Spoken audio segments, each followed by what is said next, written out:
The snowstorm raged with unrelenting ferocity, blanketing the remote mountain road in a suffocating silence. Victor, a seasoned truck driver, tightened his grip on the wheel, his breath visible in the icy air inside the cab. The headlights of his truck barely pierced the swirling white chaos ahead, just as he considered pulling over to wait out the storm. His eyes caught something unusual, a faint glow coming from an abandoned cabin tucked away on the roadside. Curiosity mixed with concern. Who could possibly survive in such conditions? Against his better judgment, Victor slowed his truck to a halt and trudged through the snow toward the cabin. The sight he encountered inside would haunt him forever. On the cold wooden floor lay a girl, or so he thought at first glance. She couldn't have been older than 10, her delicate frame trembling from the bitter cold. Her pale skin was almost translucent, her lips cracked and blue, but what truly shook Victor was her swollen belly, a clear sign that this fragile being was heavily pregnant. "Hey, are you okay?" Victor called out, his voice trembling as much from shock as from the cold. The girl stirred weakly, her eyes fluttering open just enough to reveal the terror hidden within. She clutched her belly protectively, her lips moving but no words escaping. Victor didn't wait. Instincts kicking in, he scooped her up, noting how unnaturally light she felt in his arms. The icy winds howled louder as he rushed back to his truck, the storm almost as if it were trying to keep them there, frozen in time. "Hold on, kid," he muttered, adjusting the heat to full blast as he sped toward the nearest town. The drive was treacherous, the snow threatening to consume the truck at every turn. Victor couldn't shake the questions swirling in his mind. How did she end up here? What kind of monster could let a pregnant child fend for herself in a storm? The girl remained silent, clutching her belly, her breathing shallow. It wasn't until they reached the lights of a small rural clinic that Victor noticed something even more unsettling. Her eyes, though filled with pain, held a strange wisdom, far beyond what he'd expect from a child. The storm was still raging as Victor banged on the clinic door. Shouting for help, nurses rushed to open the door, their gasps audible when they saw the tiny figure in his arms. "She's pregnant," Victor said breathlessly, his words almost sticking in his throat. "Please, help her." The nurses sprang into action, but not without whispered questions and judgmental glances. How could this happen? One muttered under her breath. Victor, standing soaked and shivering in the waiting room, was left grappling with the same question. The girl's presence was a mystery, but one thing was certain. There was a story behind her frozen silence, and it was one that could shake the foundations of everything they believed. What happened to this young woman? Who is she? Really? And why was she left to face such an impossible fate? Stay tuned as we uncover the chilling truths behind her condition, her past, and the storm that brought her here. If you found this story gripping so far, don't forget to like, share, and subscribe to our channel. Let us know your thoughts in the comments below. We'd love to hear from you. Inside the rural clinic, the storm outside was a distant roar compared to the quiet tension that had settled within. Lila lay on the hospital bed, her tiny frame almost disappearing under the thick layers of blankets. The room was dimly lit, the hum of medical equipment the only sound as nurses hurried around her. Victor sat in the waiting area, his hands trembling slightly from the cold, or perhaps from the surreal events that had unfolded. He couldn't shake the image of the girl from his mind. Pregnant, alone, left to freeze in the middle of nowhere. Who was she? And what had led her to such a desperate situation? A nurse stepped into the waiting room, her expression grave. "Sir, we need to ask you some questions," she said softly, motioning for Victor to follow her into a small side office. Victor nodded, still trying to process everything. "I found her in an abandoned cabin near the pass. She was unconscious, freezing. And, well, you've seen her condition." His voice trailed off, his mind still grappling with the implications. The nurse frowned. "We've examined her. Physically, she appears no older than 10, but," she paused, choosing her words carefully. "Her condition is highly unusual. Her body shows signs of adulthood in ways we wouldn't expect for someone her size." Victor's confusion deepened. "What are you saying?" The nurse hesitated before answering. "We believe she's much older than she appears, possibly in her 20s. It's a rare condition, something affecting her growth and physical development. But we'll need more tests to confirm. Victor sat back in his chair, the weight of the revelation sinking in. The girl wasn't a child after all. But if that were true, then who was she? And why had she been left to fend for herself? Hours later, Lila woke up, her eyes fluttering open to the dim light of the room. A nurse sat beside her, offering a comforting smile. "You're safe now," she said gently. "Do you remember what happened?" Lila nodded weakly, her voice barely a whisper. "The storm, I was running. I needed to get away." Victor, standing by the door, stepped forward. "Running from what? Or who?" Her gaze shifted to Victor, cautious but not fearful. "A man. He's dangerous. He'll come looking for me," she said, her voice trembling. "I couldn't stay there anymore. Not with him." The nurse and Victor exchanged a glance. "Who is this man?" Victor asked, his voice steady but firm. Lila hesitated before answering. "His name is Charles. He was supposed to take care of me, but he didn't. He lied to everyone. And now?" Her hand instinctively moved to her swollen belly. "I have to protect my baby." As the storm raged on outside, Victor pressed for more answers. "Lila, how old are you? What's going on here?" She took a deep breath, her voice steadier now. "I'm 26. I was born in a small town, but I don't remember much of my childhood. I was different. My body never grew like it should have. People always treated me like a child, even when I wasn't." She paused, her eyes filling with tears. "Charles found me when I was 20. He told me I was special, that he would protect me, but it was all a lie. He used me. He made me sign things I didn't understand. He said no one would believe me because of how I look. And when I found out I was pregnant, I knew I had to escape." Victor clenched his fists, anger simmering beneath the surface. "He's the one who left you in that cabin." "Isn't he?" Lila nodded. "He wanted to keep me hidden until..." Her voice broke, and she looked away. "Until the baby was born. He said it would seal the deal. I don't even know what that means." The medical team, now fully aware of the complexity of Lila's situation, worked tirelessly to stabilize her condition. But questions loomed large in the air. Who was Charles? And what kind of deal was he trying to make? Victor couldn't sit still. He paced the small waiting area, his mind racing.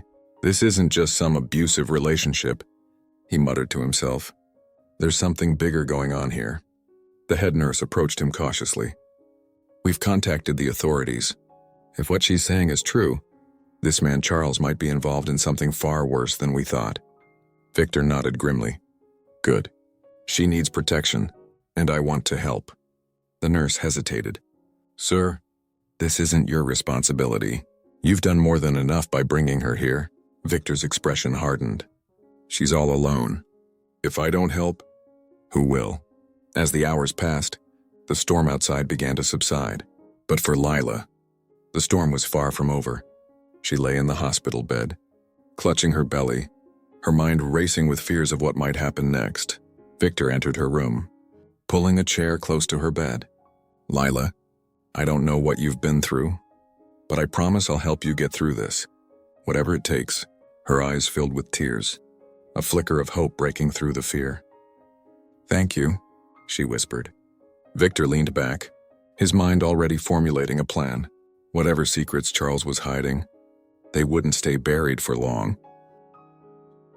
The clinic walls felt like a sanctuary from the storm outside. But for Lila, they were just another temporary refuge. Sitting up in her bed, her hands protectively cradling her belly, she hesitated before sharing the dark secrets of her past. Victor stood nearby, his concern deepening with every word. "I never really belonged anywhere," Lila began, her voice soft but steady. "I grew up in a small village, raised by distant relatives after my parents died. They didn't want me, but they took me in because they had to. Her condition, a rare disorder that stunted her physical growth, had made her the subject of cruel curiosity. I was the girl who never grew up," she said bitterly. "At school, I was teased endlessly. At home, I was a burden. Even as I got older, people still treated me like a child." By the time Lila was 20, her life had become a cycle of loneliness and silent endurance. The villagers whispered about curses, and her relatives treated her as a source of shame. That's when Charles came into her life. A wealthy, charismatic man in his late 30s, he arrived in the village claiming to be looking for business opportunities. But his real interest lay in Lila.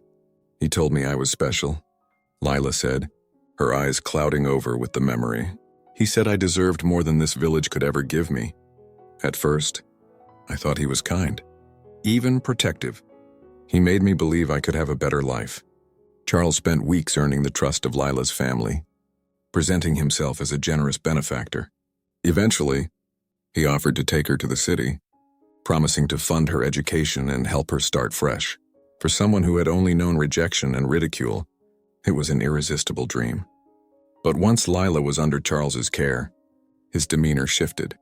He controlled everything, she said, her voice trembling. He told me what to wear, what to say, who I could talk to, and because I looked like a child, no one questioned him when he introduced me as his ward. Over time, Lila realized she wasn't just a victim of control, she was a pawn in something far more sinister.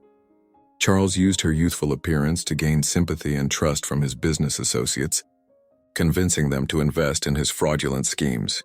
He made me sign papers I didn't understand, she confessed. When I asked what they were, he said it was just to protect me. But later, I found out I'd signed away my rights to everything. My bank accounts, my decisions, even my freedom. Lila's voice grew quieter, the weight of her words hanging heavily in the room. He told me no one would believe me if I tried to leave. He said I'd always be seen as a helpless child, and that he was the only one who could protect me. Lila's world shifted again when she discovered she was pregnant. At first, she thought the baby might give her strength to escape, to reclaim some control over her life. But Charles had other ideas. He was furious at first, Lila said, her hand resting on her belly. But then he changed. He said the baby was a blessing, a way to secure our future. I didn't understand what he meant at the time, but I soon realized he intended to use my pregnancy to manipulate more people into trusting him. Charles became more possessive, keeping Lila isolated. She was no longer just a pawn, she was a prisoner. He wouldn't let me leave the house. He hired people to watch me, to make sure I didn't run. But I knew I couldn't let him have this baby. I had to get out, no matter what. One night, while Charles was hosting a party for his associates, Lila saw her chance. She had overheard a conversation about an upcoming trip and knew he would be distracted. Gathering what little courage she had, she slipped out through the back door, carrying only a small bag of essentials. I didn't know where I was going, she admitted. I just ran. I found a train station and bought a ticket to the farthest place I could afford. That's how I ended up in the mountains. For weeks, Lila moved from place to place, staying in shelters and abandoned buildings, but Charles's men were never far behind. I could feel them closing in, she said, her voice breaking. Every time I thought I was safe, they would find me. I started to think I'd never escape. Eventually, the harsh winter forced Lila to seek shelter in an abandoned cabin. Exhausted and terrified, she thought she might finally be safe. But the cold was relentless, and without proper food or warmth, her strength began to wane. I didn't think I'd make it through the night, she said, her eyes filling with tears. I thought maybe it would be better if I didn't. At least then, Charles wouldn't get the baby. But fate had other plans. Victor's arrival had been her last, desperate chance at survival. As Lila finished her story, Victor's fist clenched at his sides. That man, he said through gritted teeth, he's not just controlling, he's evil, and he's not going to get away with this. Lila looked at him, her expression a mixture of fear and hope. You don't understand. He has money, power. He'll come for me. He always does. Victor's eyes hardened. Let him try. This time, he's not getting what he wants. Their conversation was interrupted by the sound of footsteps in the hallway. A nurse appeared, her face pale. Victor, she said urgently. There are men outside asking about Lila. They claim to be her family. But she hesitated, glancing at Lila. Something about them doesn't feel right. Lila's face turned white. It's him, she whispered. He's found me. Victor stood, his jaw set. Then it's time we stopped running. The tension in the clinic was palpable as the nurse's words hung in the air. There are men outside asking about Lila. Victor's heart sank as he glanced at Lila, who had gone pale. Her wide eyes, filled with panic, darted around the room as if searching for an escape. Victor moved quickly, positioning himself between Lila and the door. "Stay here," he said firmly, his voice steady despite the storm of emotions brewing inside him. "I'll handle this." Lila grabbed his arm, her grip surprisingly strong. "You don't understand," she whispered urgently. "They're not here to talk. They'll do whatever it takes to take me back." Victor knelt to meet her eye level. "They won't get past me," he said. "I promise." Steeling himself, Victor stepped into the hallway, his boots echoing on the cold, sterile floor outside the clinic's main entrance. He could see 3 men in dark coats speaking to the receptionist. Their body language was sharp and aggressive, like predators closing in on their prey. "Excuse me," Victor said loudly, drawing their attention. "Can I help you with something?" The tallest of the men, his face partially obscured by a thick scarf, turned slowly. His cold eyes assessed Victor with a calculating gaze. "We're looking for a young girl," the man said smoothly. "Her family's very worried about her."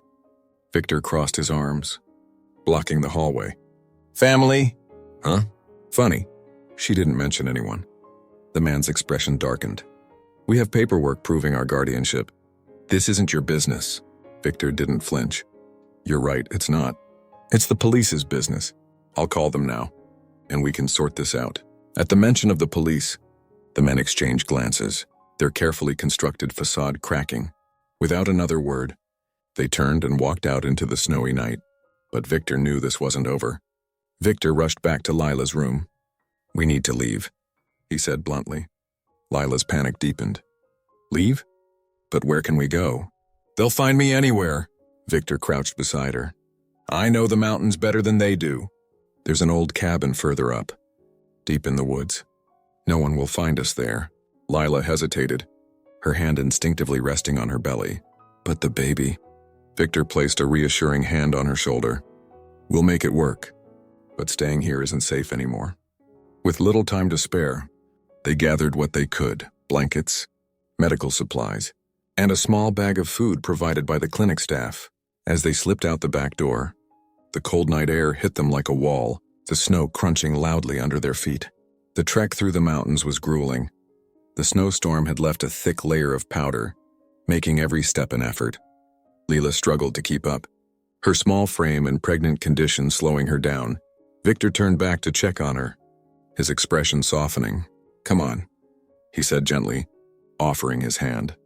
"We're almost there." Lila took his hand, her grip weak but determined. "I don't know how much longer I can go," she admitted, her voice trembling. Victor glanced at the dark woods around them, his instincts honed by years of navigating these mountains.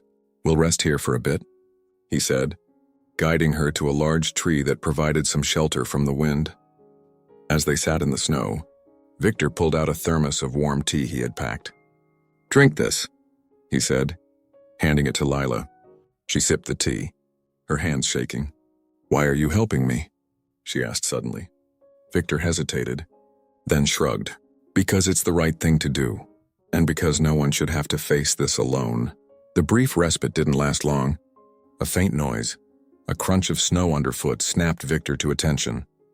He motioned for Lila to stay quiet, his eyes scanning the dark forest. Then he saw them, flashlights bobbing in the distance, their beams cutting through the trees like searching eyes. The men had tracked them. Victor's heart raced. "We need to move. Now," he whispered. Lila nodded, her fear giving her a burst of energy. Together, they trudged through the snow, the sound of their pursuers growing closer. As they climbed higher into the mountains, the terrain became more treacherous. Victor used his knowledge of the area to lead them through narrow paths and over frozen streams, hoping to throw the men off their trail. But the men were relentless. At one point, a flashlight beam swept dangerously close to their hiding spot behind a cluster of rocks. Victor held his breath, his arm protectively wrapped around Lila. As the light passed by, After hours of cat and mouse, Victor spotted the cabin in the distance. It was barely visible through the snow-covered trees, but it was their only hope. "There," he said, pointing. "We'll be safe there." Lila nodded, her exhaustion evident but her determination unwavering. Together, they made a final push toward the cabin, their footsteps barely audible over the howling wind. Once inside, Victor secured the door with a heavy beam.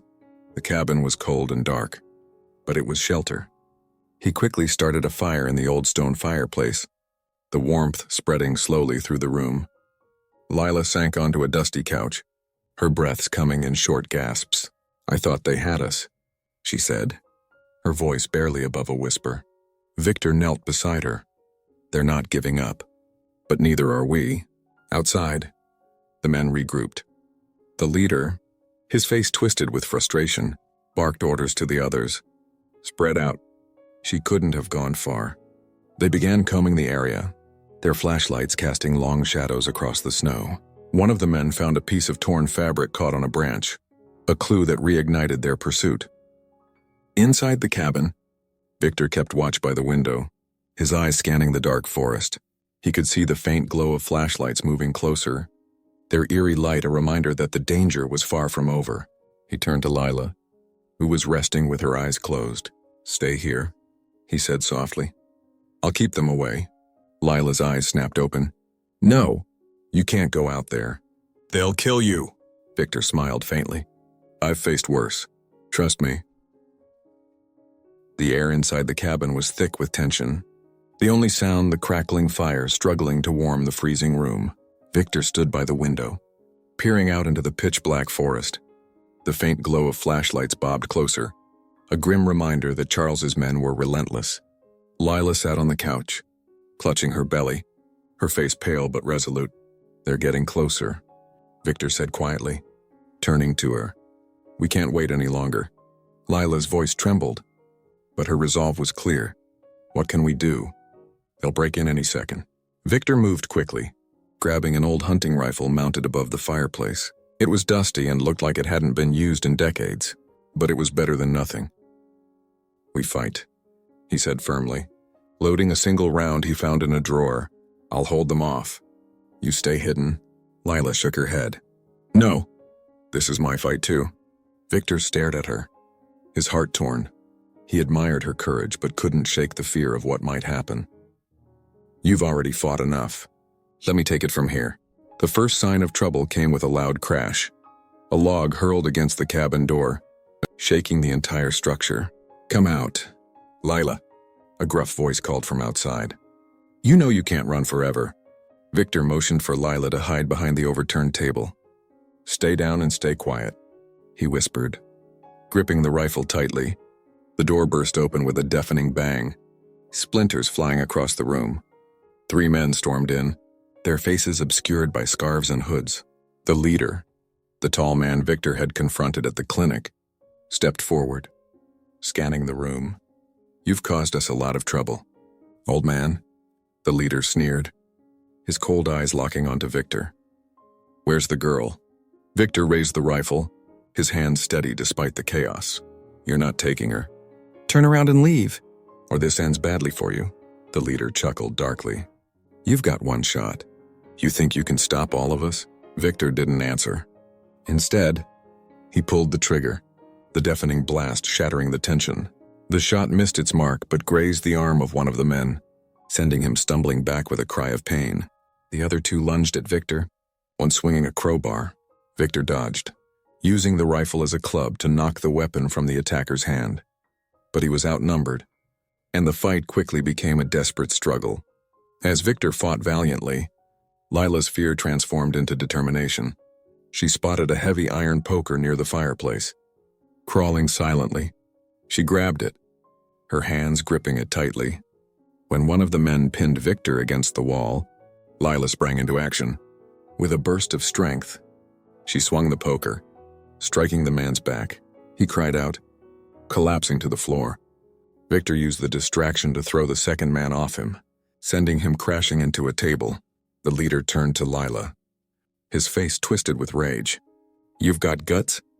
I'll give you that," he said, advancing on her. But it's over. Lila, come with me now, and I might let the old man live. Lila stood her ground, the poker still in her hands. I'm not going anywhere with you, she said, her voice steady despite the fear coursing through her. You've taken enough from me. The leader smirked, pulling a knife from his belt. Have it your way. Before the leader could reach her, Victor tackled him from behind, the two men crashing to the floor in a flurry of fists and kicks. Lila watched in horror as the knife glinted in the firelight, narrowly missing Victor's side. Summoning every ounce of courage, Lila grabbed a lantern from the table and hurled it at the leader. The glass shattered, and flames erupted, forcing him to roll away, swatting at his burning coat. The chaos gave Victor the opening he needed. He grabbed the fallen crowbar and struck the leader, knocking him unconscious. Breathing heavily, he turned to Lila. Are you okay?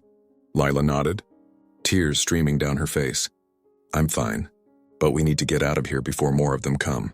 Just as they thought the danger had passed, the sound of an engine roared outside. A sleek black SUV pulled up, its headlights cutting through the darkness. The doors opened, and out stepped Charles. He was dressed impeccably, his expression calm and composed despite the carnage around him.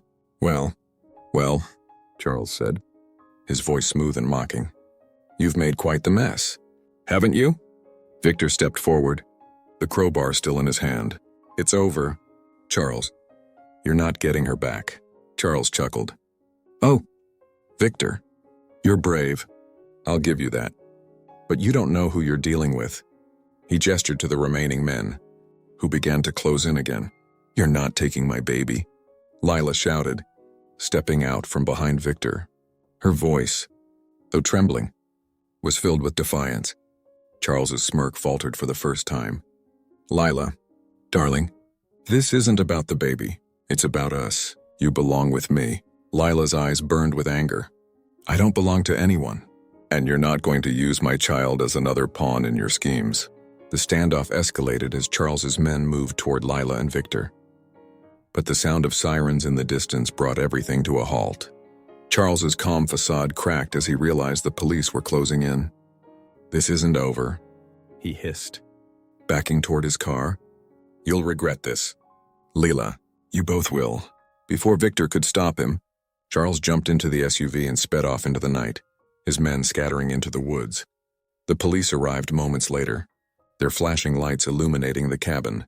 Victor and Lila, battered but alive, recounted the events to the officers. As the police secured the area, Lila sank into a chair, her hands shaking. Victor knelt beside her, his voice gentle. It's over. For now. Lila looked at him, her eyes filled with gratitude and exhaustion. Thank you, she whispered. For everything. Victor smiled faintly. We're not done yet, but we'll face whatever comes next, together. The cold morning sun broke through the clouds, casting golden light across the snow-covered mountains. Inside the cabin, the fire had long since burned out, but the warmth of survival lingered. Lila sat near the window, her eyes fixed on the distant horizon. For the first time in weeks, she felt a flicker of hope. Victor returned from speaking with the police, his expression a mix of exhaustion and relief. They've taken the men into custody, he said, sitting beside her. Charles is still on the run, but the authorities are confident they'll catch him. Lila nodded, her hands resting on her belly.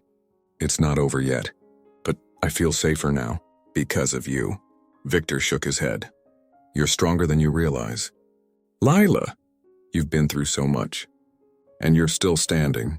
The police arranged for Lila and Victor to be taken to a nearby safe house, a cozy lodge run by a retired officer. There, Lila began to recover, both physically and emotionally.